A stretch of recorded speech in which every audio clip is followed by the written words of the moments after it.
Iran समर्थित proxy war लगातार Israel पर हमला कर उसे दहला रहे हैं।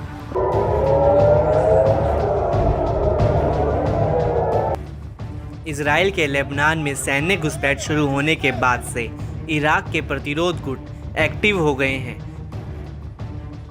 समूह के लड़ाके इजराइल के हर एक कोने पर ड्रोन, रॉकेटों की बौछार कर रहे हैं।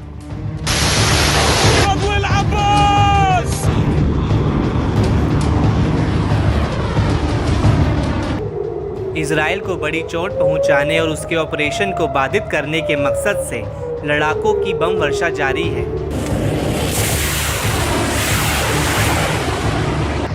एक बार फिर इराकी प्रतिरोध ने इजराइल पर बड़े हमले का दावा किया है। समूह ने अपने दावे की पुष्टि के लिए वीडियो फुटेज भी शेयर किया है।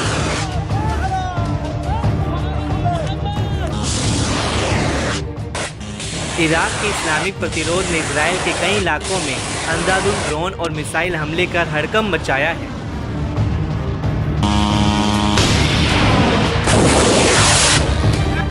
इजराइल के लेबनान और गाजा में ऑपरेशन चलाए जाने के प्रतिशोध में इराकी समूह ने ताज़ा हमलों की जिम्मेदारी ली।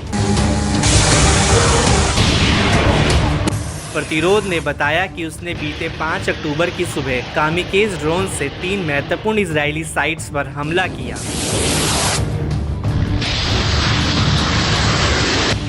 समूह ने अपने खतरनाक हमलों के पीछे की वजह इजराइल के नरसंहार का विरोध बताया। प्रतिशोध ने स्पष्ट शब्दों में इजराइल को चेताया कि वह इजराइल के महत्वपूर्ण प्रतिष्ठानों को निशाना बनाना और नष्ट करना जारी रखेगा। इस्लामिक प्रतिरोध ने इजराइल के तटीय शहर हाइफा के पास और दक्षिणी इजरायली इलाकों पर मिसाइल हमलों से जबरदस्त वार किया। समूह ने अपने हमलों की जानकारी देते हुए बताया कि ताज़ा ऑपरेशन एडवांस अरकाब क्रूज मिसाइल के साथ किया गया। हिजबुल्लाह ने हाइफा के पास इजरायली हवाई अड्डे पर रॉकेट दागकर इलाके में खलबली मचाई।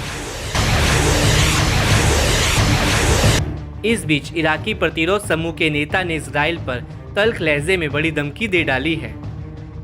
असेब अहल अल हक के प्रमुख कैस अल खजाली ने कहा कि हिजबुल्लाह नेता हसन नसरल्लाह के खून का एक एक कतरा बेकार नहीं जाएगा। धरती से इजरायली शासन का खात्मा हो जाएगा। हम एक प्रभावशाली जीत हासिल करेंगे।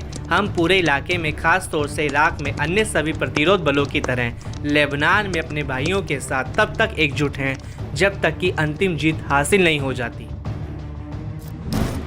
बता दें कि इजराइल के बढ़ते हमलों के बीच इराकी प्रतिरोध ने मोर्चा संभाला है। हिजबुल्लाह चीफ हसन नसरल्लाह की मौत के बाद से इराकी गुट ने इजराइल के खिलाफ हमले तेज कर दिए हैं। समूह ने कहा कि लेबनान के खिलाफ इजराइल के किसी भी संभावित जमीनी कार्रवाई के खिलाफ हिजबुल्लाह के साथ मिलकर सीधा टकराव करेंगे। मालूम हो कि इजराइल ने लेबनान पर अपने हमलों की रफ्तार को बढ़ाया है। हिजबुल्लाह चीफ के मारे जाने के बाद लेबनान कूच किया है।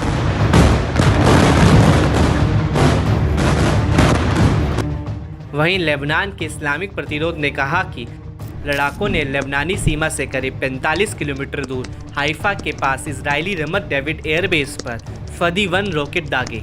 ये हमला गाजा में दृढ़ फिलिस्तीनी लोगों के साथ साथ उसके सेनानियों के समर्थन में और बर्बर इजरायली उल्लंघन के जवाब में किया। लड़ाकों ने 2 फलक 2 मिसाइलों से सासा की अवैध बस्ती पर निशाना बनाया।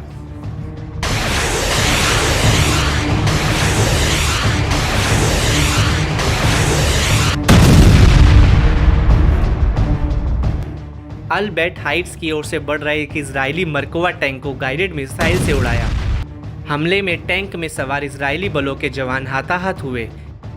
इजरायली बमबारी के जवाब में सफ़ेद और करमिल शहरों पर रॉकेटों की बौछार की। लोअर गलीली में सकनीन शहर के पास एक और हमला हुआ, जहां हिजबुल्लाह के लड़ाकों ने एटीए मिलिट्री इंडस्ट्री कंपनी पर रॉकेट से हमला किया।